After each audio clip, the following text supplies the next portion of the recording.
exercise, preventing falls. One of the things is that when we're very young, most of us are running around, chasing off the world, and we're falling, and we don't care. We learn how to walk and run. As we get older, we're exercising less and we're falling more, and we care more about that. So we have to think about it. And I understand the fear of falling is great, but we're going to figure a way how to negate and how to deal with that better. So Jerry and his team has really put together a lovely presentation, and we about falling. Next slide, please. And I think we're going to be starting off with our a new website. So Stephanie, tell us about the new website. Yeah, so basically that we have a new website. We announced this about a month ago and we've been getting some good visits, but we really just wanted to increase the promotion on the site because I think not everybody knows about it.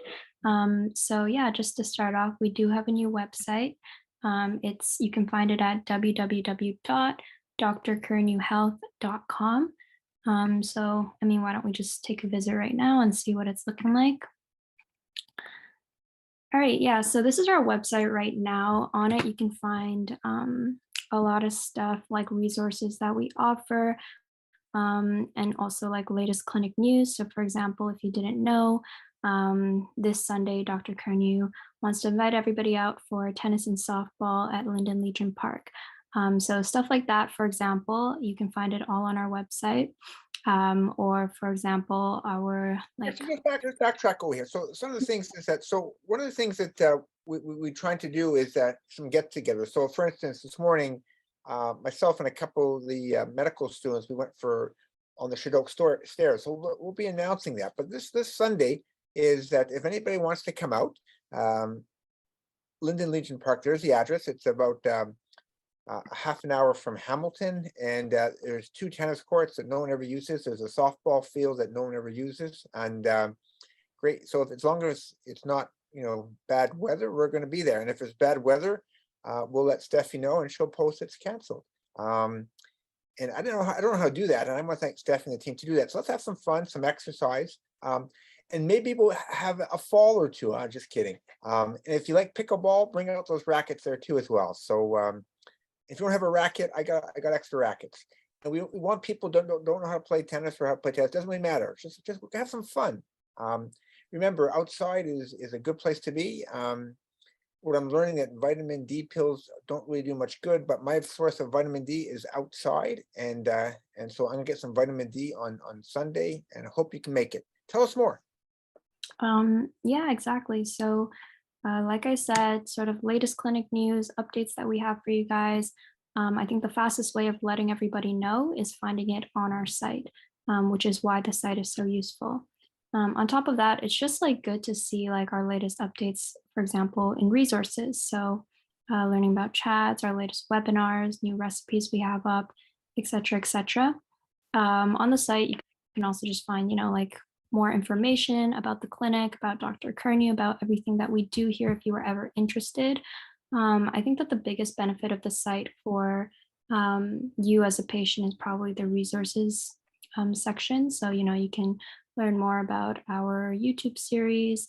One big thing, if you're tuning in today to the exercise and motivation webinar, then you're probably interested in what the club has to offer and what else it has to offer. So if you were interested, you could find it like on our site, and you can check out the Triple M Club, so mindfulness, meditation, and movement.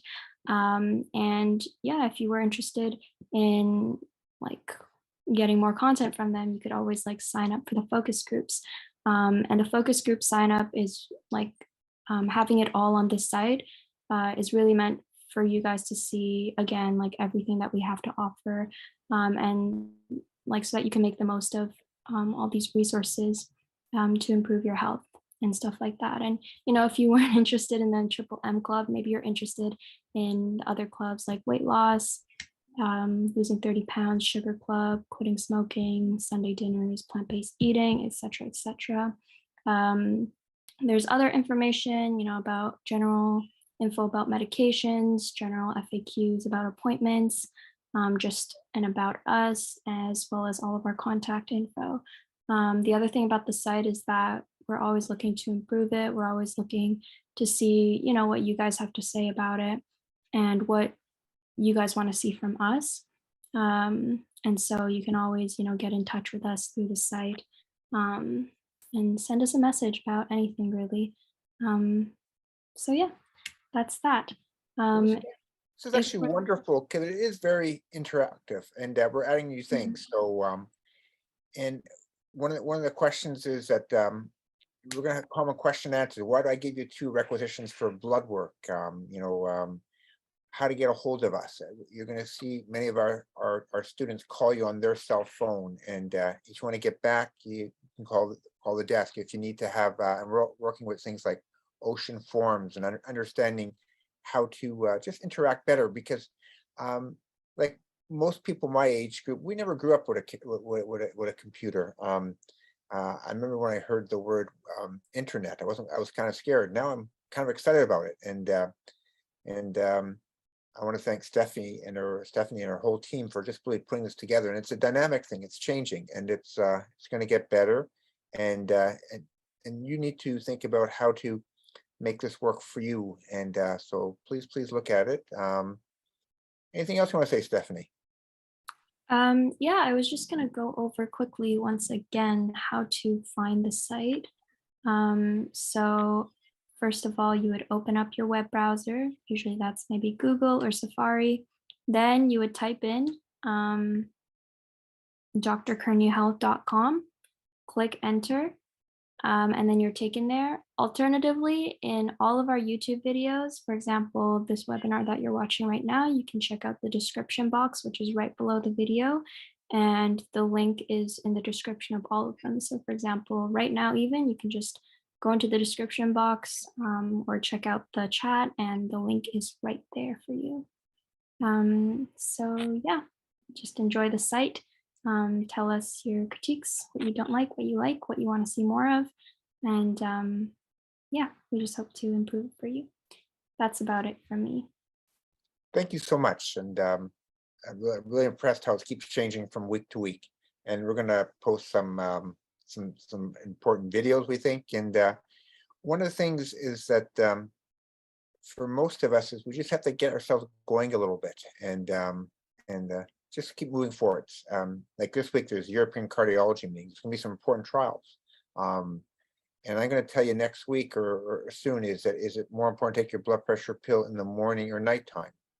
That's good. That's a big game changing trial. There's lots of information that's taking place, and more to come. And science changes, we change. And thanks so much.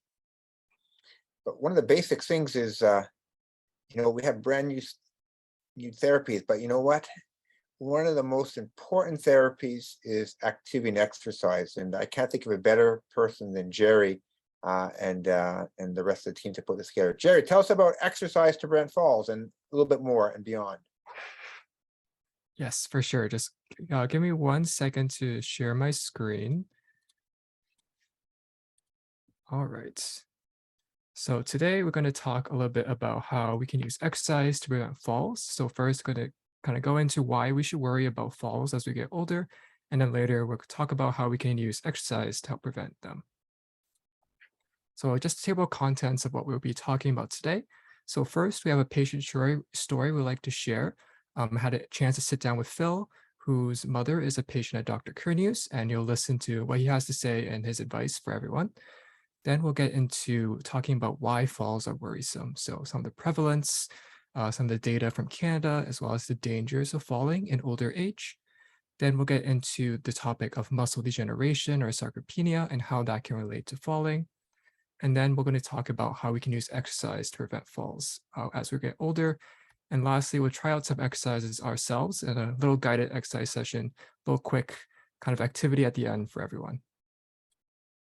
All right, so for our patient story, so as I said before, Phil's mother is a patient at Dr. Curnew's, and Phil himself has a background in strength training, and he wondered if he could use that knowledge to kind of help his mother and make sure she doesn't fall in her older age. So Phil created a fall prevention handout that detailed how he was able to help her mother start a resistance training program that was designed specifically to reduce the risk of falls. So I have on the screen here the handout that he created, and it's reviewed by Dr. Raymond Gottschalk. So all of it is medically accurate as well. And on the right here, you can see Phil talk about the sink squats, which is an exercise that he helped his mother start doing regularly over the couple times a week, up to I think almost 4 times a week now that they've been doing it. So if you want to read more about this handout, it is linked in our YouTube description. So if you scroll down on the YouTube live stream, you can find a link to this PDF, and you can learn more about sink squats and about how we can use exercise to prevent falls. And I just recorded an interview with Phil a week ago, so I'm just going to play that interview now. And hopefully, hi Phil, how are you doing today? I'm good. Thank you, Jerry. Yourself? I'm doing good, thank you. So I just wanted to bring you on today just to kind of ask you some questions about the handout you created. So the first question I have for you is kind of what inspired you to create this handout for fall prevention? I guess, after working with my mom, I mean, she had some pretty nasty falls, and she was, sort of heading towards perhaps fracturing her hip, and that doesn't always go well. It worked well with her, that particular exercise. I mean, she hasn't had a fall in almost 3 years.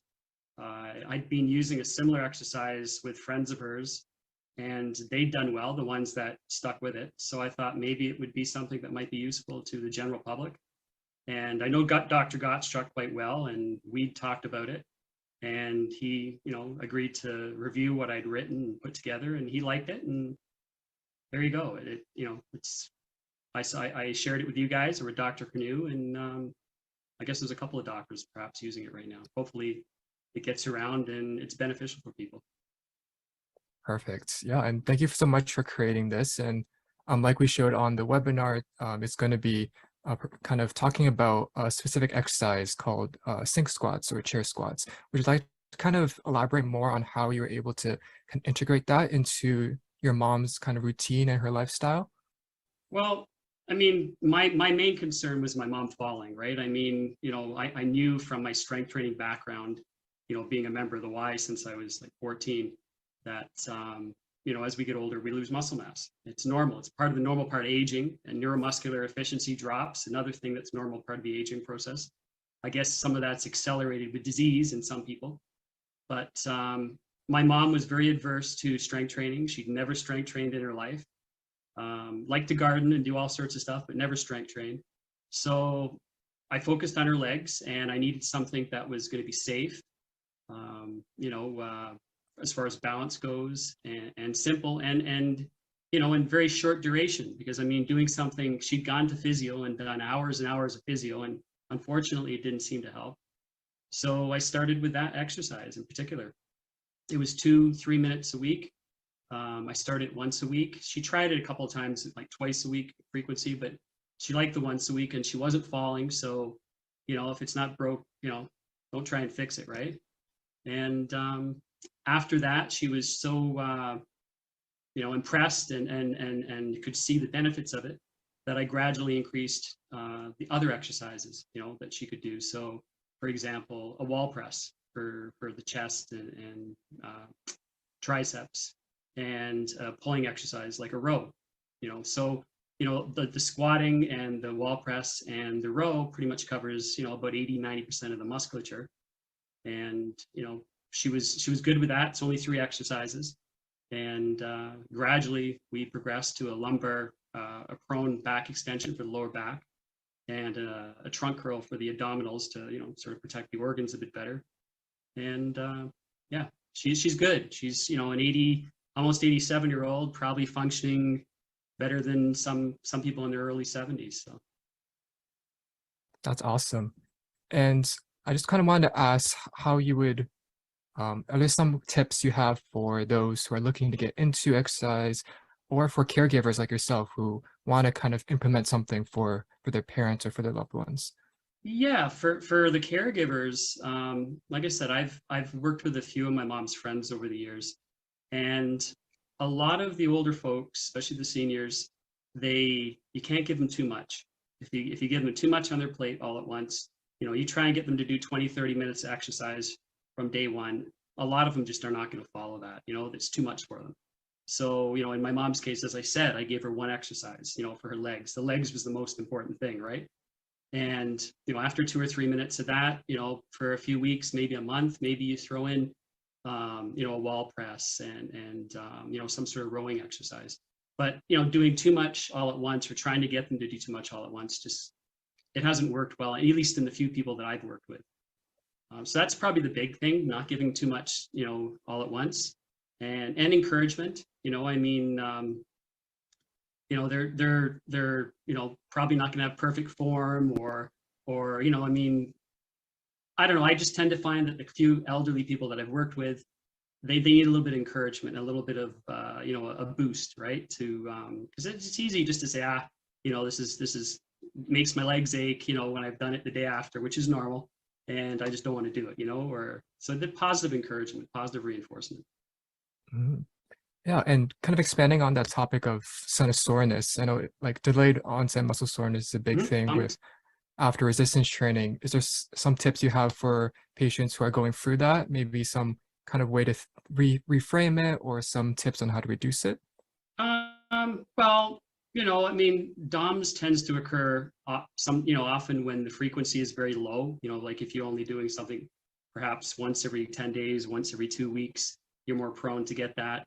Also intensity, if you're doing sink squats, for example, I should point out all these exercises, including sink squats, it should be done with a progressive overload in mind. So, you're gradually trying to increase the number of repetitions each workout, right?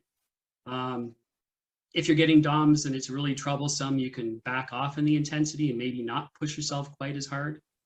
You could also try going from once a week to twice a week and maybe not go as hard, but go twice a week, which again will build the muscle over time.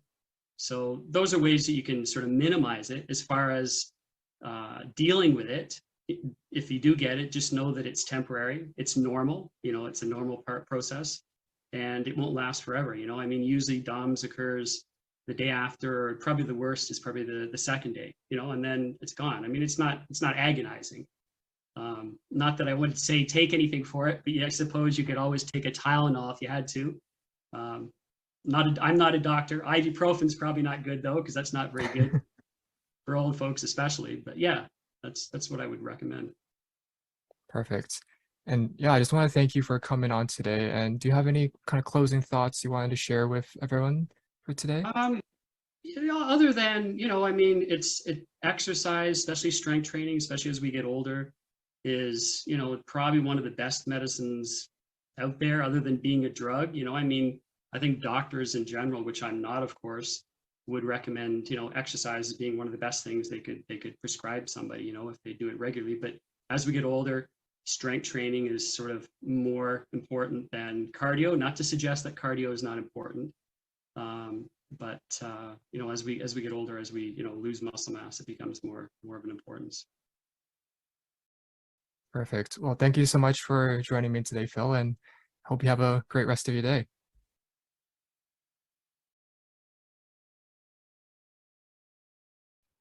All right. Yeah, my pleasure, and have a good weekend. Perfect. Okay, there we go. All right, so now let's get into a little bit of why falls are worrisome. So for prevalence of falls in older adults, so from data from the entire world, it is estimated that 1 out of every 3 seniors in the entire world will suffer a fall at some point in their later adulthood, and out of 5 of these falls will lead to broken bones or a head injury. And when we look at data in Canada, falls are the leading cause of hospitalization due to injury and also injury deaths in Canada. And this is becoming a bigger issue as we get further and further down the line, as the number of hospitalizations due to falls have increased about 47% since the year 2009. So all of this shows that falls are a big issue in the older population. And with studies also showing that as we get older, our risk of falls will also increase as well. So this is something we should be mindful of as we get older, as we age.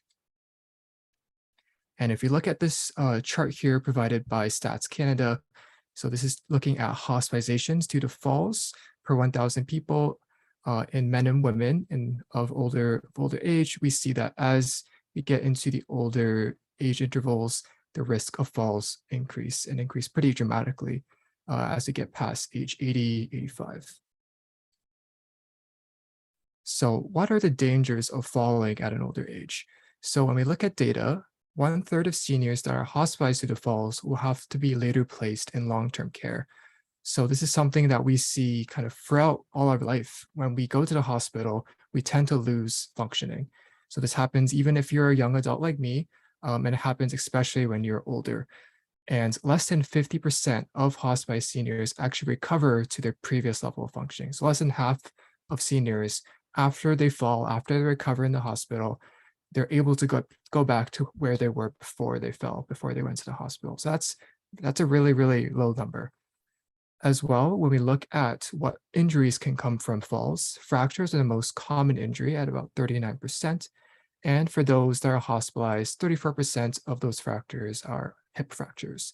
And as we know, hip fractures are a major concern for older adults, and it's definitely a very common injury for older adults when they fall as well. And when we look at disability, when we look at recovery, falls can cause disability, whether it be permanent, whether it be temporary, but also it can cause a disability in the mental aspect as well. So it can cause a fear of falling. And these two can further decrease one's activity levels, further decrease their mobility, and can also increase their dependence on others. So in conclusion, falls can dramatically decrease one's quality of life and their independence as they get older. So now I talked about all the dangers of falling and how it's bad, but what kind of puts you at risk for falls? So what are things you have to look out for? So when we look at a study in Vietnam, so they did this in older adults there, they found that 70% of falls occurred at the home. So majority of falls seem to occur in the house and not outside or not around in the community.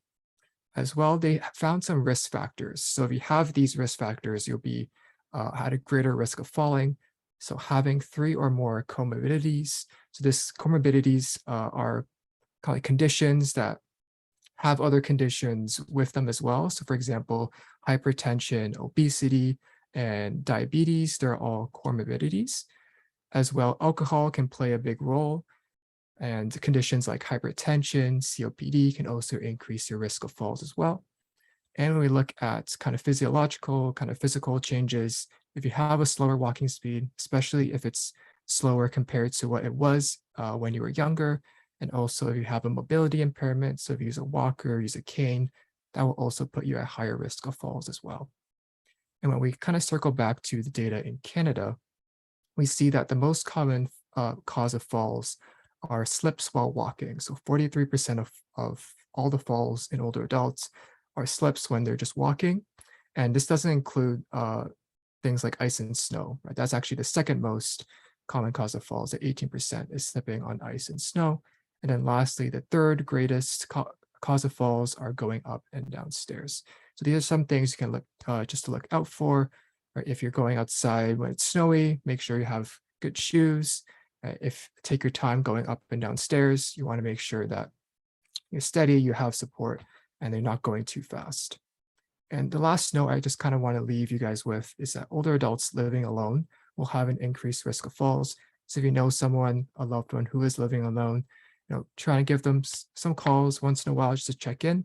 And I'm sure they would also appreciate a conversation, a chat as well. It's kind of interesting, Jerry, that you're saying that the most common place to fall is at home. And as I notice as I get older, I'm not as steady as I used to be. And nighttime is really a more challenging time because, I have to get up and go to the bathroom. Us guys have a prostate problem. And I'm too cheap to turn on the light. So I'm in the dark and I don't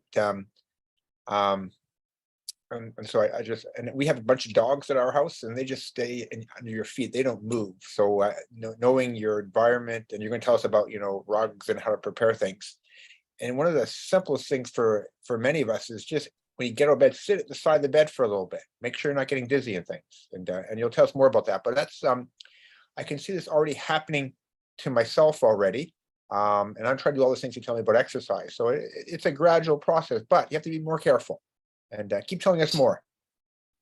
For sure, yeah. And just to kind of expand on Dr. Curnew's point, we prepared some tips here for you guys to kind of protect yourself from falls. So some things to look out for at home or outside. So the big thing is, right, as we talked about, most of our falls do happen in the house, and a lot of them happen due to slips when we're walking. So if you are cooking at home or if you spilled something at home, always make sure that you clean it up, make sure your floors are not wet.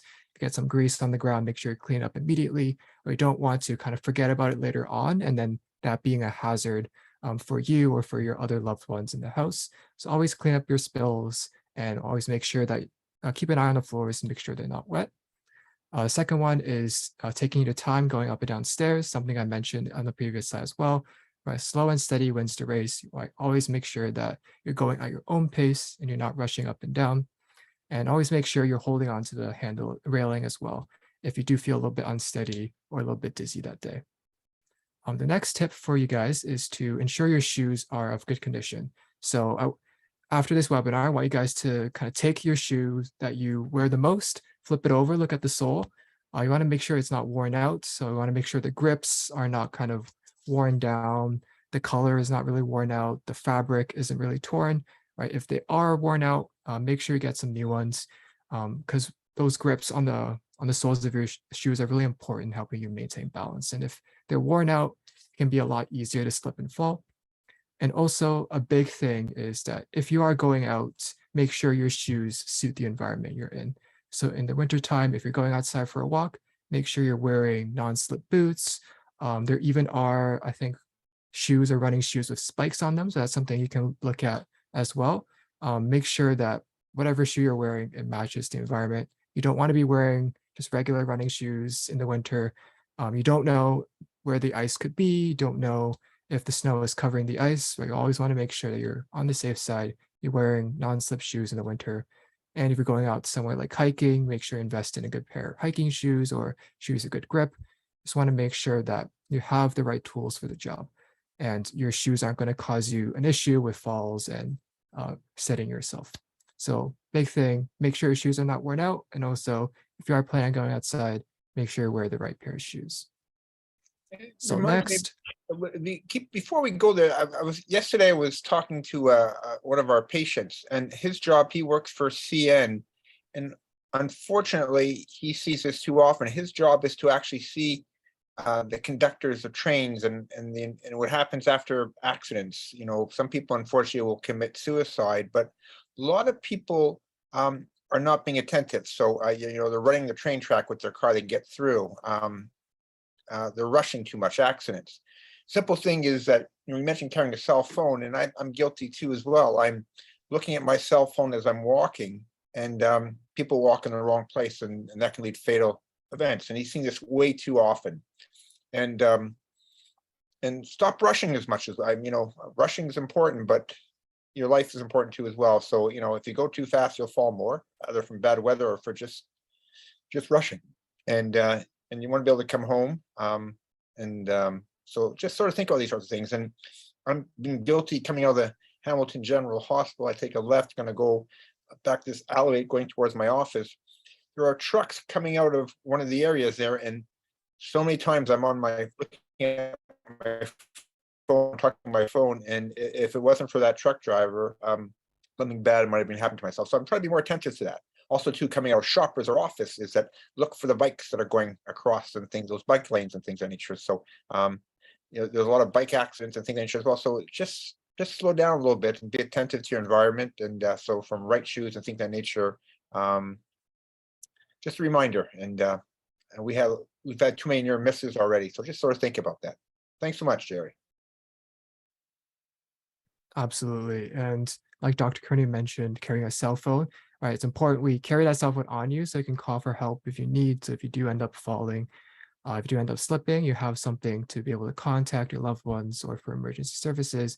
But we want to make sure we're not kind of have our eyes glued on them. I know, especially for the younger generation, it's an issue for us, so we're always on our phones, right? But even if you have a cell phone, just make sure it's in your pocket, it's away, you're not distracted when you're walking. The next tip I have for you guys is with medications. So you want to be wary if your medications have specific side effects, like if it does cause dizziness or you can't operate machinery or drive a car with your medications. Just want to be wary and want to be careful, as you know that those medications might make you a little bit more prone to falling. And as well, if you do take 5 or more medications, research shows that that actually puts you at higher risk of falls. So if you are in one of these two camps, you have some medications with side effects, or you are taking a lot of medications, just make sure you're being careful, you're going at your own pace, you're not going too fast. And if you are dizzy, if you are feeling unsteady, make sure you grab onto something and take a break. And that kind of leads into our next point here, where if you do get up very quick, right, a lot of times you can feel dizzy or your vision darkens. I know that happens with me as well. So always try to get up slowly from a sitting or standing, from a sitting or lying down position. And if you do feel yourself getting a little bit dizzy, you start to see your vision darkening, start feeling lightheaded, always make sure you steady yourself and sit yourself back down, just to make sure we're not fainting or feel lightheaded and tripping on something. And the last Again, point is Very important. If you feel dizzy and you sit down, if you have a walker, sit on your walker. Don't walk it off. You'll probably go to ground. And I'll remind you is that, you know, when you start a blood pressure pill, you're gonna feel a little bit dizzy. Your body has to get used to new blood pressure. And my plea to everybody is that there's some necessities. You need good shoes and with good soles. You need a blood pressure machine. You need a scale. And so get yourself a blood pressure machine, you know, and, you know, sleeping pills, benzodiazepines, those antihistamines, pain pills, blood pressure pills, diabetes pills. If you have diabetes, you feel unwell, take your blood sugar. So these are things that you need to do. And if you get dizzy when you're walking, and you have a blood pressure machine, you can start being a detective, you know, measure your blood pressure sitting. Stand up for 30 seconds to a minute. Measure your blood pressure then walk, measure your blood pressure. Obviously, I think you're going to pass out, get back down to sitting position or lying position, but start being more proactive in your health. Don't wait for that broken hip.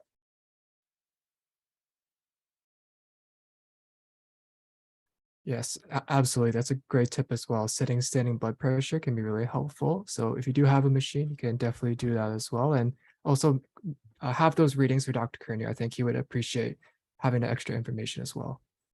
And our last tip for you is to exercise. So we'll talk a little bit about how that's important a little bit later on, and we'll do some exercise a little bit later on as well. And as I mentioned before, if you do know someone who's living alone, who's a little bit older, check in with them regularly, give them a call, give them a chat just to make sure you're doing okay. Again, we know that if you are living alone and you're older, it does put you at increased risk of falls. So good excuse to kind of check in on your friends, on your family, and have a chat with them once in a while. All right, so now let's talk a little bit about muscle degeneration and falls. So what actually leads to that increased risk of falls as we get older? So as we age, our body will experience a loss of muscle mass and muscle function. So muscle mass being the amount of muscle we have, the size of our muscles, and also muscle function. So how well our muscles are able to do their job. So this decline in our muscles is called age-related sarcopenia, and it's a natural process. So it's a natural process due to aging where we have our muscles we lose a little bit of our muscle mass as we age.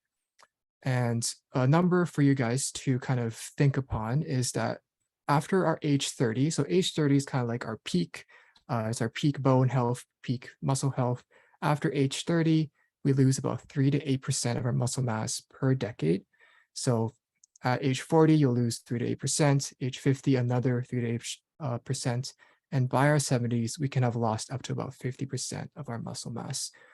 Just something to note as well, even though you are losing your kind of potential muscle mass, that doesn't mean that you'll always lose muscle and you can't gain it back.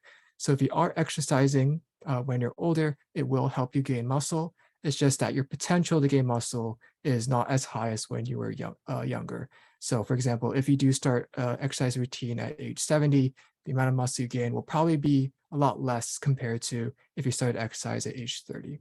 So just a note to remember that you're not always going to lose muscle and you can't gain it back, right? You are able to gain it back. It's just that the amount you gain will be a little bit smaller compared to when you're younger. So how does this kind of muscle loss relate to fall risk? Just So go there back are one- some studies. Go Yep. back one slide again. To me, Yeah. this is key, is that an average person, if you're not careful, you lose half your muscles mass by the age of 70. That's a lot. And the difference between the nursing home and being independent, muscle mass plays a huge impact. And so what I see to many people, I'm going to do it next time. I'm going to do it later. Later, half your muscles are gone. And I don't know if you can rebuild that or not. I can just tell you over this pandemic, I thought I was exercising, but compared to the people I play sports with, I was somewhere in the mid-range. I'm at the bottom range. I don't know if I can ever get that back anymore. I'm working hard at it. And and you see me running around. I'm not as good as I was before. Part of it I can't change, but part of it I can. But to me, this was, when I was looking at these slides yesterday, Jerry, is that I didn't realize by the age of 70, you can lose half your muscle mass. And so just sort of think about that. And the best way to prevent that is what you're going to tell us about is activity. And so thank you. Go ahead. Mhm. Yeah, and that's a really good point, Dr. Curnew. And also it's a natural process, right? So it's not disease that's causing you to lose half your muscle mass. It's a natural process due to aging. So it's something that everyone will have to go through and everyone will go through as you get older. All right, so talking about how sarcopenia can relate to fall risk, there are many studies looking into this link, and a meta-analysis was done. So meta-analysis is basically a study looking at a collection of studies. So all the studies that they can find in a specific topic. So in this case, they're looking at sarcopenia and fall risk, and kind of trying to come up with a consensus around what all of these studies are trying to say.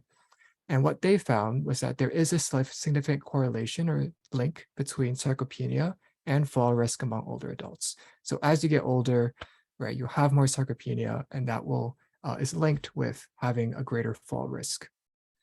And as well, when we look at non-institutionalized older adults, so these are older adults living in a community, probably most of the people watching right now are non-institutionalized. So you're living at home, you're living independently in your own home.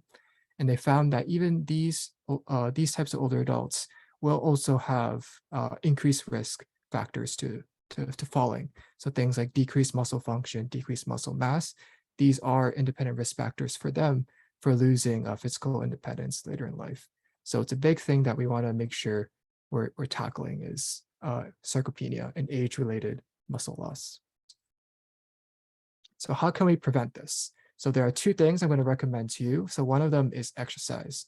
So doing resistance strength training exercises. These are targeted and designed to target your muscles, so improve your muscle strength, muscle endurance. And by doing these exercises, you'll have increase your muscle mass over time. So your muscles will get bigger, get stronger. And also, it also target our brain and nervous system as well.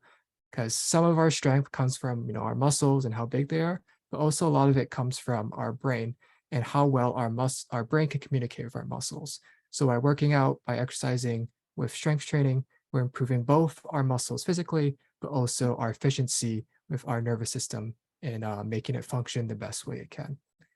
One thing we want to always drive home is that it's never too late to start. So even if you have been sedentary for your entire life and you want to start exercising, you definitely can, and you'll definitely see the benefit. With a lot of studies for exercise, it shows that the greatest benefit from exercise comes from going from nothing to something. So even doing 5 minutes, 10 minutes, or 1 to 2 strength training exercises every week, that can make a big difference and give you a lot of benefit as well.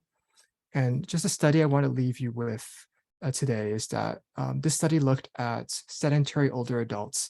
So they took sedentary older adults at around age 85. So before age 85, they've been sedentary their whole life. And they took these patients and they gave them exercise, and they exercised for a couple of years. And they also looked at another cohort which didn't exercise. So these are older adults that up to age 85 were completely sedentary, and then past age 85, they were also sedentary. And what they found was that those adults that exercise at age 85, even though they didn't exercise at all in their previous years, they lived on average 3 years longer than the older adults who did not exercise at all. So even starting exercise at age 85, that can create this big difference, right? 3 extra years on your life, right? That can be a very big difference for many people. And that's All right. 3 quality years. It's not just longevity. Most Mhm. people will say the golden years aren't golden. I will argue that if you don't have a fair bit of exercise in your life, the golden years will never be golden. You will get that sarcopenia. You'll have lost 50% of your muscle mass if you make it to 70, and you're already have weak muscles and you can't do very much. Then you fall, or then you get other disease processes. So this is one of the, I think, one of the keys to longevity, and healthy longevity. Thank you. Keep going. Yeah, and another way we can help to prevent sarcopenia or delay sarcopenia is with our diet. So there's 2 kind of spectrums I want to talk about. So first is on one side of the spectrum where you're not eating enough. So frailty is a big issue in older adults. So frailty it is associated with having a daily energy intake of less than 21 calories per kilogram of your body weight. So for an 80 kilogram person, that's about 1,680 calories per day that you want to hit in order to kind of stave off frailty. And even if we are eating enough, so on the other side of the spectrum, 10% of community dwelling older adults, those who are eating enough and do not have frailty, they still do not meet the estimated average required protein intake. So in Canada, that's about 0.8 grams per kilograms per body weight. So that's what the food guide recommends, but many studies show that as you get older, you want to kind of increase that a little bit more. So 1.2 grams of protein per kilogram of your body weight per day. So for an 80 kilogram person, that's about 96 grams of protein per day. So that's the target that we want to hit on. And even if you are a little bit bigger, it doesn't mean that you are safe from sarcopenia and frailty as well. In a study looking at overweight and obese women, they found that overweight and obese women were actually at greater risk of developing frailty and sarcopenia compared to normal weight females in their same age group as well. So obesity is also a factor for sarcopenia. And just kind of expanding on how we can use our diet. So there are different types of protein, so animal protein and non-animal protein. So if you are eating animal protein, that is a complete protein. So that means that has all of your essential amino acids, which are the building blocks for our body to build muscle. So if you are eating animal protein, that's great. But if you are a vegetarian or a vegan, you'll be eating plant-based protein. And those types of proteins are not complete proteins, so do not have all of our essential amino acids.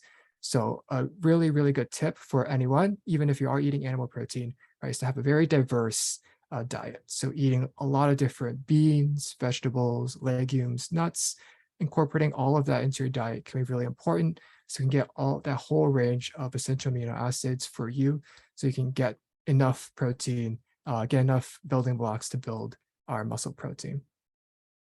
All right, so yeah, exercise and diet, two big points for delaying sarcopenia. I And do think that protein, most of North America have too much protein. One of the plant proteins that is complete is soy protein. So you can get that. So you can be very healthy. And I think is that we don't eat enough plants most of the time. Is half your plate should be vegetables and fruit. And right now I'm having all this vegetable soup over here. It has some ginger. It has a lot of spinach, a lot of kale in there. So I'm getting my calcium that way. And I add some beans to that, and I get more than adequate protein in my diet. So just sort of think about is that, yes, you can use dairy protein. Some people believe in chocolate milk. I'm not sure if Jerry, you're going to comment on that or not. I'd be curious to see what your thoughts about that. But you can get all your proteins from varied beans, and and just move forwards. And, what happens to many overweight people is they have sarcopenia, they have weak muscles because they haven't exercised in the last 20 or 30 years. And so if you can't do 5 METs of work, you can't function and do your own house cleaning. You're going to end up needing help. Give us more. Give us more. For sure, yeah. And to kind of expand on the chocolate milk, I think for most people, I think for most older adults, it can be kind of a double-edged sword. So it is really good at providing you protein, right? It is milk, and it is really good after a workout because you're able to regenerate those carbs right from the sugars from the milk, and also get that protein from the milk as well. For older adults, it's a double-edged sword because of the sugar content. So if you are struggling with pre-diabetes or diabetes or just high blood sugar in general, then it might not be the best option for you. You can probably consider, more plant-based stuff like soy, as well as beans and legumes and nuts. So I would say if you don't have an issue with your blood sugar, then chocolate milk can be a good way to go. But I think for a lot of older adults, sugar is an issue. So I think getting your proteins from other whole sources like vegetables, nuts, beans, that's probably the best way to go. And remember, there's a saturated content. So I have the non-fat, low-fat. You can actually buy chocolate milk now that has 50% less sugar in it. So, and to me, chocolate milk's a treat. It's not really a health food, but we all need a treat every now and then. So dairy can be a good source of protein, and it's also a controversial area too as well, because dairy is associated with breast cancer, colon cancer, and for many people, it's just liquid calories is it's just liquid weight, and that goes on too easily. So lots of things to think about. But number one priority, getting proper protein, and my number one source of protein is beans at this stage, and I think most of us can't exercise enough. I'm guilty of not enough resistant training, and something I'll keep working on. Thank you, Jerry. Keep telling us more. All right, so now let's talk a little bit about how we can use exercise to prevent and to delay sarcopenia and falls.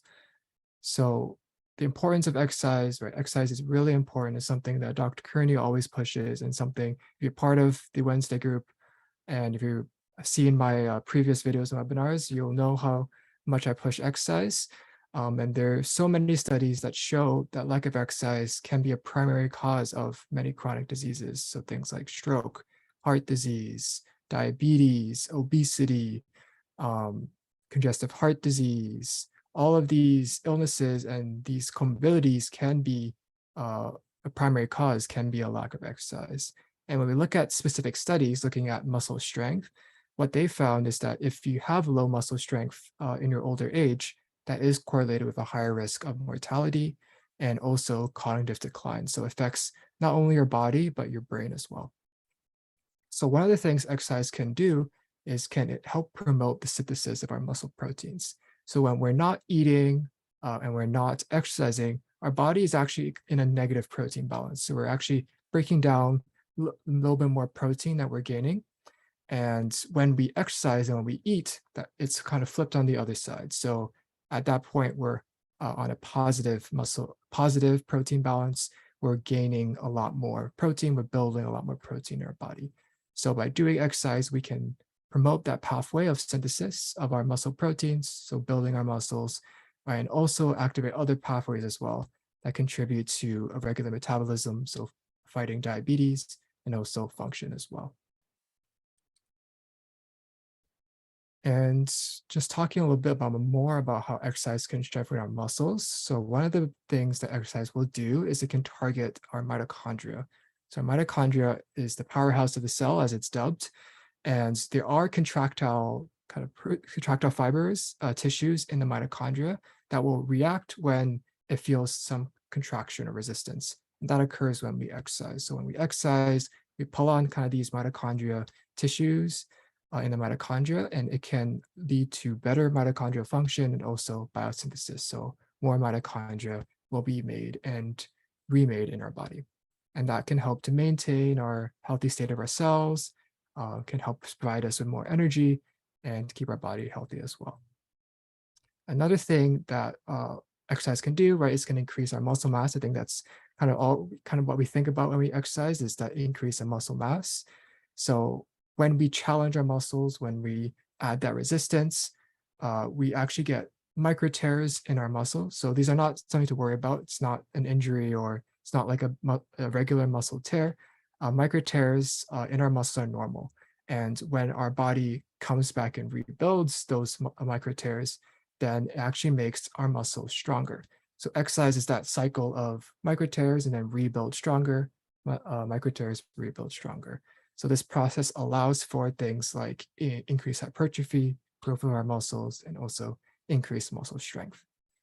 And exercise is also beneficial for our bones and not just our muscles. So by kind of pulling on our bones, that can stimulate our osteoblasts, which are cells in our body that build our bone. So by exercising, we're improving our bone strength, improving our bone health, and that can prevent things like osteoporosis. As I talked about before as well, where we hit our peak at around age 30. So our peak muscle health, but also our peak bone health. And after age 30, we also start to lose our bone mass little by little every year. So that's why it's so important to continue exercise, to make sure we have that big buffer, so that when it starts declining, we're able to kind of hold it off until it reaches osteoporosis or a problematic zone, but also, right, to rebuild the muscle that we're losing, right, as we're aging normally. And by preventing osteoporosis, right, that can help decrease your injury with falling. So if you do end up falling, right, doing exercise and having stronger bones, that can maybe decrease your risk of a fracture, compared to if you have osteoporosis, you don't exercise and you end up falling as well. Some other areas that our exercise can strengthen is our coordination, is our balance. And that is something, as we get older, we tend to lose a little bit of because of age and sarcopenia. So if we do continue with exercise, we can help to strengthen our muscles, strengthen our bones, and help improve our coordination and our balance as well. So talking a little bit about the guidelines for exercise. So in Canada, Diabetes Canada and the Canadian Society for Exercise Physiology, they recommend engaging in resistance exercise 2 to 3 times per week. So full body resistance exercise. So exercise to target every muscle group in your body at least 2 times per week. And what they recommend is starting small. So like Phil said, we want to gradually overload in our exercises. So starting with 2 sets of maybe 8 repetitions for 6 to 8 exercises, doing that once or twice a week, right? And every time we build up. So maybe a week later, you do 2 sets of 10, then 2 sets of 12, right? Working up to 3 sets, more exercises, more times per week, right? Gradually overloading what we can do. And that can help to prevent injury, prevent fatigue, prevent soreness, and also make us stronger, right? As we're gradually overloading, we're gradually challenging our muscles more and more so they get even stronger. And something that's really important as well is to take rests. So in between sets of exercise, always make sure you're taking about 1 to 2 minute rests just to give your muscles time to kind of replenish that energy so we can do that action once again. All right, and other tissues in our body will also benefit from exercise. So our muscles, tendons, ligaments as well. And having stronger muscles and tendons helps to keep our body in proper alignment. So there aren't weaknesses on one side of the body that can cause excess strain to our joints. And also by having our stronger connective tissue, our tendons, our ligaments, that will protect our bones as we move or under impact as well. So when an area of a body is used less compared to another area, right, that's how it will become weaker. And if it is a little bit weaker, that can increase risk of injury, right? So if you have a weaker side on your foot, if you land on it weird, right, that can potentially lead to an ankle sprain. But if we do exercise and we target those muscles to make sure that both sides of our feet are strong, right, then when we land awkwardly to maybe catch yourself from a fall, right, it won't as easily lead to injury. All right, so here are some exercises that we recommend to you guys that you can try doing at home. So these 8 exercises you can try doing. We're going to show a couple of them next as well. And I'll get you guys to stand up and do a little bit of exercise since we've been sitting and talking for a long time. But also as well, I want to recommend Tai Chi and yoga. Those are some really good exercises for older adults that can help to increase your balance and your muscle strength as well. And the benefit of Tai Chi yoga is usually done in group settings. So it's a great social opportunity in addition to strengthening your muscles as well. All right, so without further ado, let's try out some exercise. So if you feel comfortable, you can stand up with us and try this along at home. So for what we first want to do is going to warm up with some standing marches. So I'm just going to get up and adjust my camera here. All right, so let's warm up first by doing some standing marches. So kicking our legs, our knees up, right, and pumping our arms as well. So we're going to do this for about 30 seconds. And make sure you're breathing in and out, right? Taking deep breaths in and out. And feel free to take at your own pace. So if my marching pace is a little bit faster than what you prefer, right, then definitely slow down, do a little bit slower. You don't have to match my pace. All right, let's do about 10 more seconds just to get our blood pumping and our muscles flowing. All right. And about 5 more seconds. 5, 4, 3, 2, and 1. Perfect. So for our first exercise, we're going to be doing chair squats. So I want you guys to grab your chair that you were sitting on, and I want to place it behind you. I want to make sure you have enough space in front of you so that when you're squatting, you're not hitting your knees on anything. All right. So we got our chairs. What we're going to do, I'm going to show the exercise first, is we're going to do a squat. So you're going to pretend that you're going to sit back onto the chair. You want to kind of land on the edge of your chair as you're doing that. So you can put your arms out in front of you or by your chest, whatever is more comfortable. And you're going to pretend like you're going to sit down onto the edge of the chair and then come back up. So squat down and then come back up. So as we're going down, we want to make sure everything is stable. So you don't want to go down too fast, right? You want to go down in a controlled manner. And as we're pushing up, I want you guys to feel tension and to squeeze your butt, squeeze your thigh, and also keep that tension in your stomach. So we're keeping our core and our legs and our butt activated during this entire workout. All right, perfect. So now let's do about 10 of these. So let's start with the first one. So 1, up, 2, and 3. Perfect. And always remember to breathe during the exercise. So as we're going down, I want you guys to breathe in. And as we're coming up, breathe out. So breathe in, breathe out. All right, let's do about 4 more. 7, 8, 9, and 10. Perfect. So at home, you guys can do 2 to 3 sets of 10 reps, whatever you're more comfortable with, up the chair squats. And then for our next exercise, we're going to be doing heel raises. So take that same chair, flip it around, make sure that it's in front of you. You're going to be holding on to the top of the chair like this to steady yourself.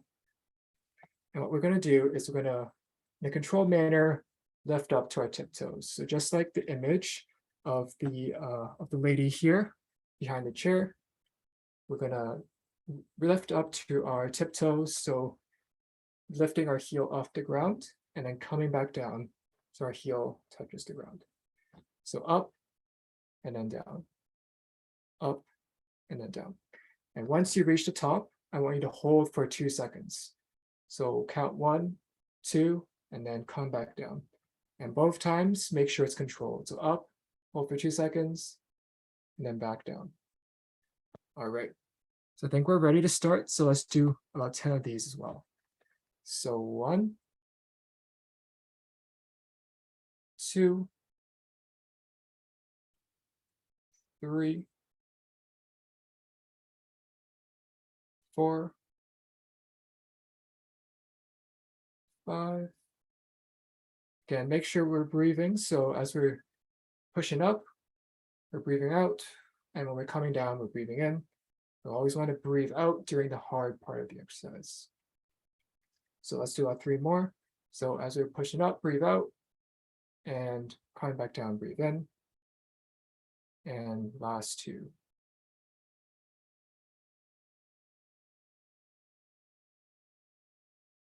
Perfect.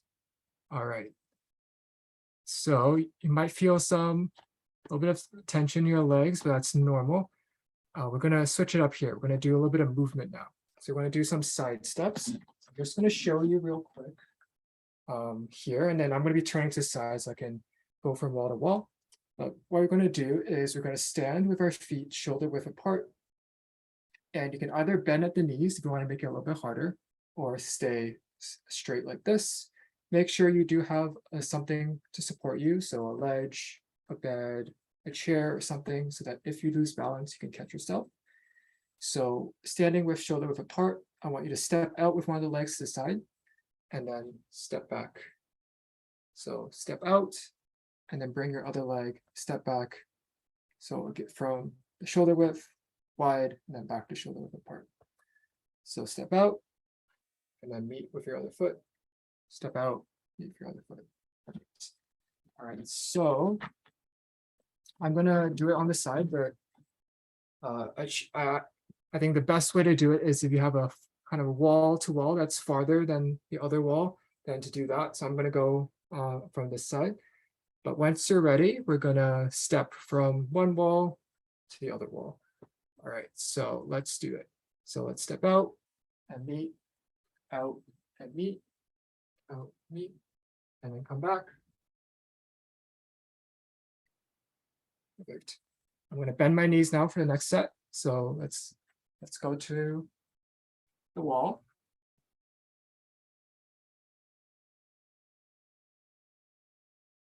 Perfect. Let's do it a couple more times.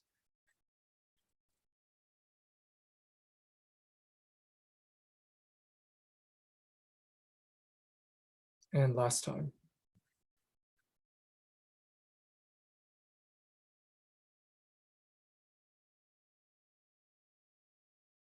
Perfect. All right. So at home, I want you guys to do it about 2 to 3 times from wall to wall, whatever you're most comfortable with. And next, we're going to do the heel toe walk. So I'm going to pretend like we're kind of on a tightrope. There's a tightrope going straight out in front of you and straight out behind you. We're going to have one foot on the ground like this. We're going to take our opposite foot and we're going to place a step so that the heel of our front foot is touching the toes of our back foot. So like you're walking on a really tight rope. Bring our back foot forward, touching the toes, heel touching the toes, and then do the same with the other foot. So walking on a really tight rope here, back and forth. All right, so once you're ready, let's do about 2 or 3 times of this. So going from wall to wall.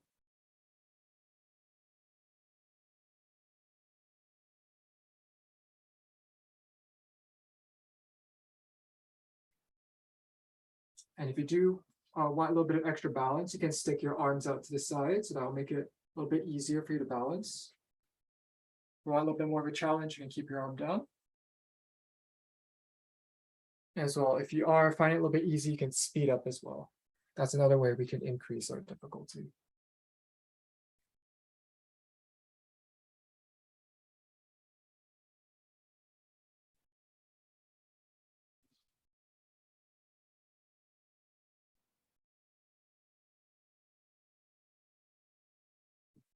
Perfect, and let's do one last run.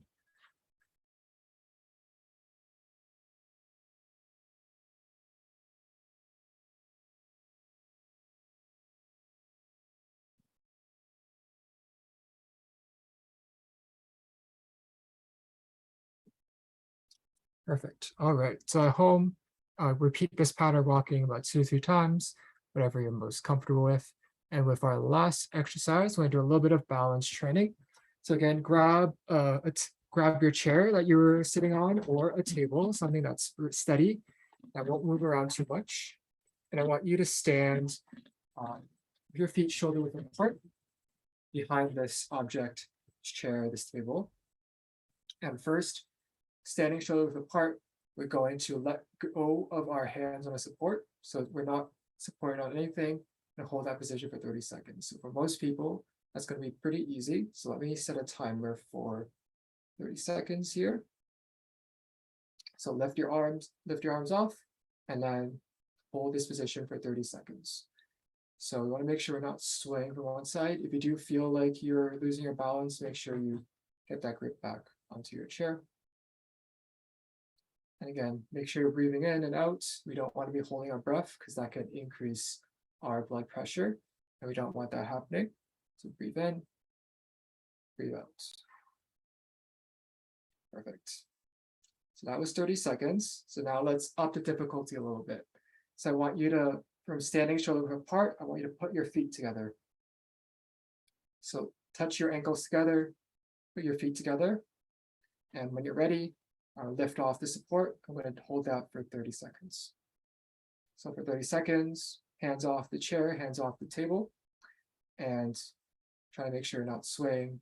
If you do feel out of balance, you can always get that grip back onto your chair. Again, let's continue breathing in, breathing out. Perfect. In and out. All right. So a couple more seconds left. Perfect. All right. So might ask what's another way we can increase the difficulty. So another thing we can do is to close our eyes. So I want you guys for the next 30 seconds, again, with your feet together, I want you to close your eyes as you're standing. So I'm going to set the timer now for 30 seconds. Once you're ready, close your eyes and lift your hands off the support. And when you close your eyes, you might feel a little bit of sway, right? Because our vision and our visual system plays a big role in our balance. So it might feel a little bit more challenging with your eyes closed. And again, always remember keeping our breaths, breathing in, breathing out. Breathing in, breathing out. If you do feel like you're going to lose your balance, always regain that balance by putting your hand back on the chair. All right, so that was 30 seconds, and we're going to kind of increase it one more time. So we're going to stand with our feet shoulder width apart. This time I'm going to lift 1 foot off the ground. So without holding onto the chair, the table, I'm going to lift 1 foot off the ground. So I'm going to lift my right foot. So I'm going to set the timer for 30 seconds and I'm going to lift and hold that position for 10 seconds, 10 seconds this time. And again, if you are losing your balance, always make sure you can catch yourself. So that was 10 seconds. Let's repeat that on the other leg. So when you're ready, lift off with your hand and lift off your opposite foot. I'm going to hold for 10 seconds. So we always want to make sure if you're doing an exercise on one side of the body, you also do it on the other side of the body. All right, perfect. So a couple of things to leave with you guys. If you want to increase difficulty, you can always up the time. So you want to make sure you don't go past 30 seconds. But if you are finding that 10 seconds on 1 foot's too easy, you can go up to 20, up to 30. And also, if you're feeling ambitious, you can also close your eyes. So if you 1 foot, close your eyes, that will make it a lot more challenging. But all right, that was all the exercises. Thank you so much for joining us today and taking part in that with me. And just to end off our session, I just want to talk a little bit about our Wednesday group. So our Motivation, Mindfulness, and Moving group is a group that meets every Wednesday, 7 p.m. on Zoom. It's a great community of patients who love supporting each other, love talking about things like exercise. And we have a couple of our patients here actually today on Zoom that's joining us. So thank you so much for joining me today from there.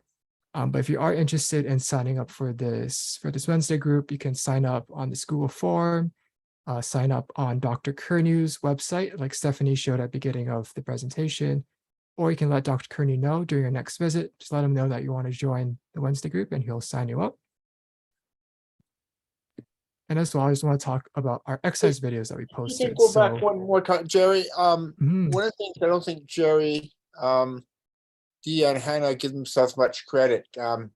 These people are fantastic.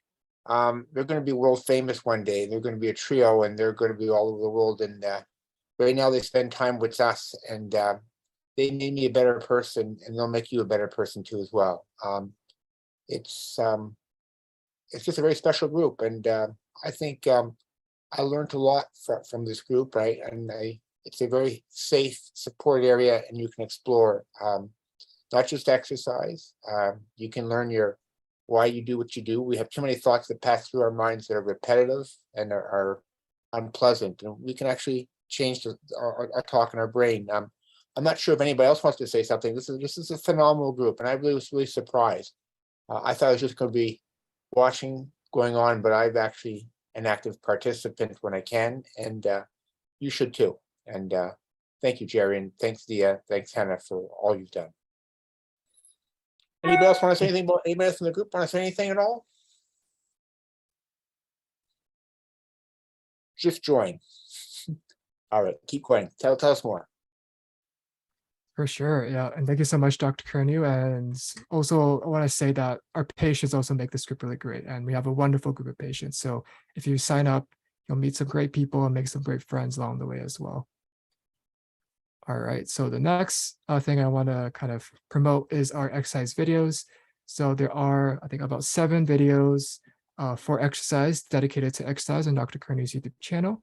So one thing you can do to find these videos is if you find Dr. Curnew's page, so searching up Dr. Curnew on the YouTube search bar, go onto his page. So you'll see his name, his subscriber count, this banner up top. If you click on the search button here that I have an arrow pointing to, and you type in the word exercise and press enter, then you can find a bunch of videos on exercises you can do. So there's chair exercises, warm-ups, cool down stretches, and our latest video with water bottles, so using water bottles as resistance. You can find it through searching with the exercise term that we did. As well, you can click this link here, and that can bring you to a playlist with all 7 of our exercise club videos. And just a reminder for our patients that this Sunday, Dr. Curnew is inviting everyone to some tennis and softball at Linden Legion Park. So the address is here, 206 Linden Road in Hamilton. And so if you are interested in having some fun with Dr. Curnew, you can join at 4 p.m. this Sunday. And also just to note that if it is raining, that the event will be canceled, and you can find out if it's still going on Dr. Curnew's website. So visiting drcurnewhealth.com, you can scroll down to that announcement section. You can see if the event is still going on. And if you want to come up for a walk, you can. If you want to just out in the country, it's a beautiful place. It's quiet. It's very safe. And you don't have to have a racket or ball or bat or glove. Just show up. We got lots of stuff. We did a lot more last year, and it's time to get back to that. So thank you for sharing that. Perfect.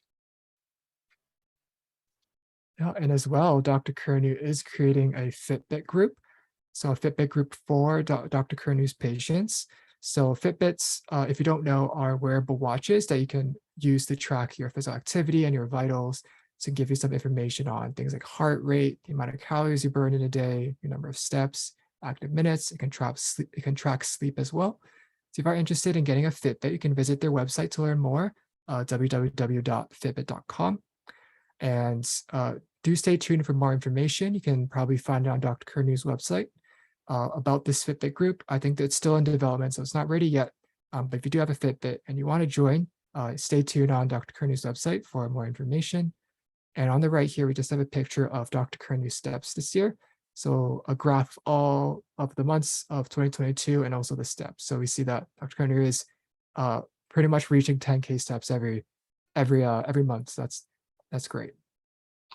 It's kind of interesting. I've had Fitbit for a long time, and sometimes I forget to charge the battery, or I lose it for a while. I can't find my charger. But prior to the pandemic, I was actually averaging about 12,000 steps a day. Now I'm just over 10,000 and change right now. But having this really motivates me. Last night when I got home, I was at 8,500. I said, I want to get my 10,000. So I took the dogs out for a walk, and I got to over 10,000. So it's actually been shown that people increase their steps by about 25% if they use a Fitbit or any tracker, and they use it on a regular basis. I have fun with it. Also found out that I don't sleep as much. Fitbit, I'm only sleeping somewhere just over 5 hours a night on average. That's actually sleep time. It's getting better. It's something I'm working at. So keeping track of things. So the what we'll be calling our community is that if you go to Fitbit under community, it will be called Dr. Curnew Health, just like the website, and try to figure out how to do that. Daniel, have we figured out how to do that yet? It's still in development, but we'll have it set up shortly. Hopefully by the next webinar, we'll have something to share. Yeah, it'd be fun. And Yeah. and so that's just one tracking of it. Some people like you're so you have everybody who has a smartphone has some sort of tracker device, but it means you have to keep it with you at all times. And I'm kind of nice about Fitbit. I kind of enjoy that. And I was just out last week, and actually last weekend I did this mini triathlon. It's called it's the first one this year. Mike did it and Conrad did it. Conrad's a real triathlon guru. I do these fake ones. So and so they're kind of fun. It's 400-meter swim, 10-kilometer bike ride, and a 2.5-kilometer run. My wife decided to come out with us, and she actually placed third in age category. I think I finished third to the last in my age category. I think I remember correctly, I'm at 104 minutes or 1 hour and 4 minutes, where prior to the pandemic, I was at 53, 54. So, I lost something, but it was fun. We was at Toronto Island, and it was fun. We spent the rest of the day at Toronto Island and just touring around there and get outside. It's wonderful. So just think about how you can find an activity. And if I can finish last, we can finish last together. But just go and do it. And come this Sunday if you can. Love to see you at Linden Park. All right, so I just want to thank you guys so much for listening to us and listening to our presentation today.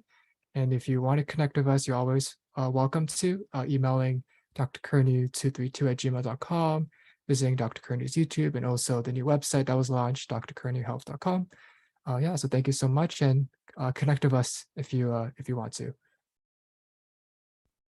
So there are many pillars of health. One of them is activity, a really important thing. It's the most important activity to delay Alzheimer's disease. It's also an important activity for bone health. It's a great antidepressant. Makes me feel better, and and also preventing falls. I just noticed, Jerry, on some of those chairs there, I'm losing my balance. And, I got to work on my balance. And my wife's a yoga teacher, and she keeps saying I got to do some of this sort of thing. So I'll take your advice and move in that direction. Any questions or comments from anybody out there? I guess for me, like the biggest takeaway, I think, from all of this is based off what you've said, Jerry, and what we've learned from Phil is very much just it's better to do something than nothing. It often is very difficult to, I think, go from, living a sedentary lifestyle for the longest of time and jumping straight into tons and tons of exercise. But going every day, taking a walk for 10 minutes and slowly increasing it, maybe doing 10 minutes for a week or so, and then maybe doing 15, then 20, just slowly, working your way up is really important. And as you mentioned, Jerry, too, I think you said the biggest benefit in terms of exercise is going from doing nothing at all to doing something. So just try and get yourself out there. It doesn't have to be a lot. Everything helps pretty much in terms of reducing your risk of falls and keeping up your muscle mass as we age. So I could actually say is, yeah, going from nothing to something is important, but also doing a lot's important too as well in a fun way. So, is that I'm encouraging people to think about is just try to figure out a way to find an hour many days of the week to do something. And like this morning we did the Shadok stairs again. I haven't done that in a long time. Thank you, Adam, for coming back from Lebanon to get me doing that again. Daniel, I guess we'll have to get you on some Friday morning to do that. And I thank my tennis buddies, my squash buddies, and now my buddies that like to do these mini triathlons and swimming. I'm the world's worst swimmer, but I can stay in the water forever. I can't get out of the water. I'm not very fast, but I just kind of enjoy it. And it really is just nice to be outside. And we still have some good weather left. We should take advantage of it. I don't know how much longer we're going to have good weather. So please think about how activity becomes an important part of your life. I feel really bad. Jerry, what percentage of people have meaningful activity in their adult life and different lives and stuff like that? Do you remember what those numbers were? Yeah, I think it used to be, I think 13, but I think it's closer to 30 or 40% now. So it's getting much higher. But it used to be pretty low, but it's still not where we want to be, right? We want a majority of everyone to be active, but it's kind of getting a little bit better. So keep doing anything, keep doing small things, little things, get the activity up and take a look at our exercise videos, listen to Dr. Curnew, and yeah, just go on live a healthy and active life. Well, thank you for all that, and I go bid everybody good night, and hope we'll see some people out on Sunday. Tomorrow morning, I'm gonna hopefully play a little bit of squash. Gonna go a little bit plane gliding. It's the European Cardiology meeting, so I'll be on the internet for part of that, and I'll try to spend some time with my daughter. So much to do, so little time to do it. So please spend time and make exercise part of your everyday life. Good night, everybody.